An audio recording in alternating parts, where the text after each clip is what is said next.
Përshëndetje të nderuar miqtë e mi. Ja ku po takohemi sërish së bashku, këtë herë për të ardhur pranë jush me një histori që ndoshta për shumicën për ju mund të jetë e pabesueshme, por është e vërtet. Ata nuk e dinin që janë vëlla e motër. Punonin në një punë, rinin shumë bashkë me njëri tjetrin, por nuk e dinin që janë vëlla dhe motër. Dëgjoni rrëfimin në vazhdim.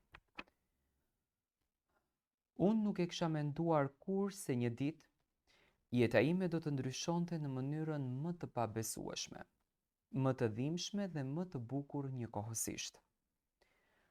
Është një histori që gjithmonë do ta mbaj në zemër. Një histori që e zbulova rastësisht, por që më tronditi dhe më bëri që jetën ta shoh me një sy tjetër. Gjithçka nisi në vendin më të thjeshtë. Në punë. Unë punoja në një kompani ku dita kalonte mes dosjeve, kolegëve dhe rutinës të zakonshme.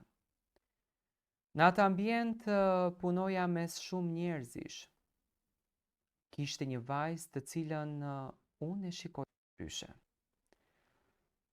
Nuk ishte se më bënte ndonjë gjë të veçantë, por kishte diçka tek ajo.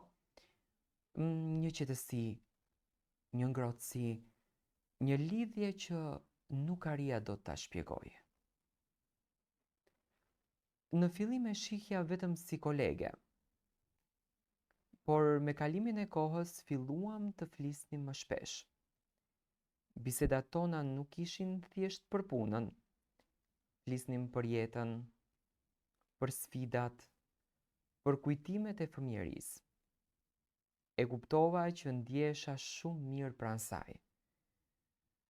Ishte si një ndjesi sigurie, si të kisha diçka të afërt që më mungonte shumë.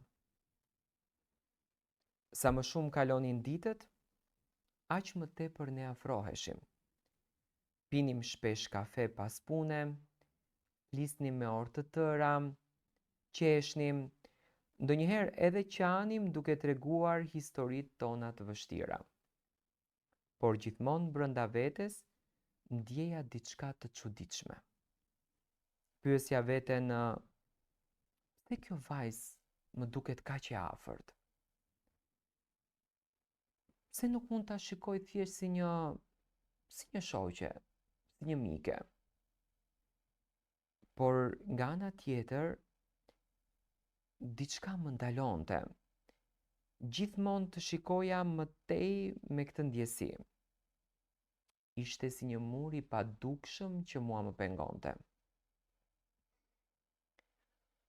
Një pasdite, ndërsa pinim kafen e zakonshme, ajo nisi të fliste për familjen e saj. Me një buzëqeshje të zbehtë, por me një mallëngjim të dukshëm, më tha mua: "Unë jam rritur vetëm me nënën time. Nuk kam pasur kur një baba pranë.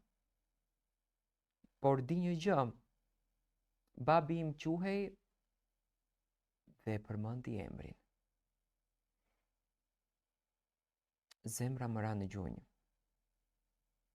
Ai ishte emri i babait tim. Në fillim mendova se ishte rastësi, po si ka mundësi një emër i njëjtë? Por sërish brenda meje u ndes një dritë alarmi që nuk më la të qetë. Si the, e pyeta përsëri, me një zë që më dridhe.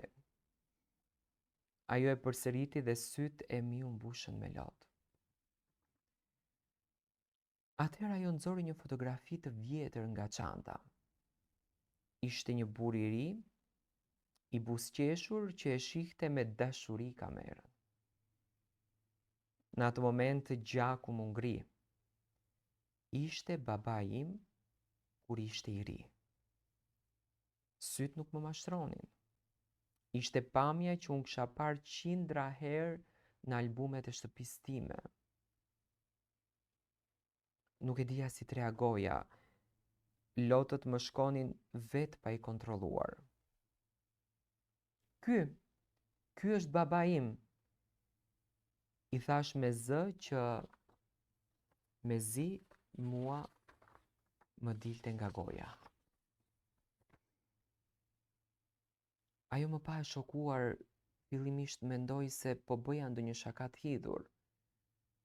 Jo, nuk është e mundur, më tha ajo, por unë nuk flisja kot. Ishte e vërteta më e dhimbshme që sapo unë e kisha zbuluar. Atë natë nuk fjeta. Nuk e dija si ta përballoja këtë sekret, si t'ja thosha babit, si të përballesha me të vërtetën që ai na kishte fshehur gjatë gjithë jetës. Të nesërmen, me duart që më dridheshin, shkova tek babi edhe i thash: Babi, unë di diçka, më duhet ma thuash të vërtetën. A është e vërtet që ke një vajzë tjetër?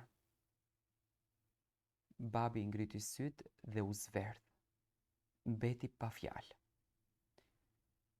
Lotët i mbushën sytë. Pas disa minutash heshtje, më në fund foli: Po, është e vërtet.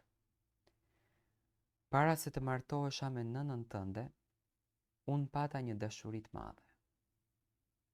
Nga ajo lidhje lindi ajo vajzë, motra jote. Por koha, rrethanat, frika, më bën që unë të heshtë. E fsheha nga të gjithë, e fsheha nga ju dhe nga vetja ime. Ishte hera e parë që e shihja babin tim aq të thyer dhe aq të pafuqishëm. E dëgjoja edhe një pjesë brenda meje që donte të bërtiste, ta fajsonte, ta pyeste: pse na e fshehe, pse i mohuat viteve të motrës time. Por pjesa tjetër ndjente vetëm dhimbje dhe një farë lehtësimi, dhe më në fund e vërteta doli në dritë. Pas disa ditësh, vendosëm që të takoheshim, do bëj takimi i madh, të gjithë bashk. Ishte një moment që unë nuk do ta haroj kurrë. Babi me zë të dridhur i tha motrës time: Më fal, nuk isha aty kur ti kishe më shumë nevojë për mua. Më fal që nuk pata guximin të ta thoja të vërtetën. Por sot unë të them me gjithë shpirtin tim: ti je bia ime. Ti je motra ime dhe unë dua që të jesh pjesë e familjes sonë. Ne u ngritëm të gjithë dhe u përqafuam. Lotët nuk pushonin, por ishin lot gëzimi dhe dhimbje bashkë. Në atë moment kuptova diçka, që jeta mund të jetë e padrejtë, mund të fshehë sekrete, por gjaku nuk të gënjen kurrë.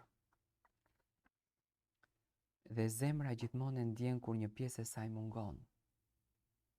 Tani, sot marrëdhënia jonë është e fortë, sikur të kishim humbur shumë vite. Por tani po mundohemi t'i rikuperojmë ato të gjitha. Motra ime është gati të martohet pas një muaji në Gjermani dhe unë do t'jem aty, jo vetëm si vllau i saj, por si një njeri që e do me gjithë shpirt, edhe pse e njohu vonë. Dua t'i them sot publikisht: motra ime, edhe pse të njoha vonë, ti ishe gjithmonë pjesë e imja. Do t'jem gjithmonë në krahët e tu në ditët më të bukura dhe në ditët më të vështira. E falenderoj Zotin që më dha mundësi të kem pranë. Do t'jem vllau yt për jetë. Këto janë fjalët të një vllau i cili e ka gjetur motrën e tij pas shumë vitesh, por sot është krenar që e ka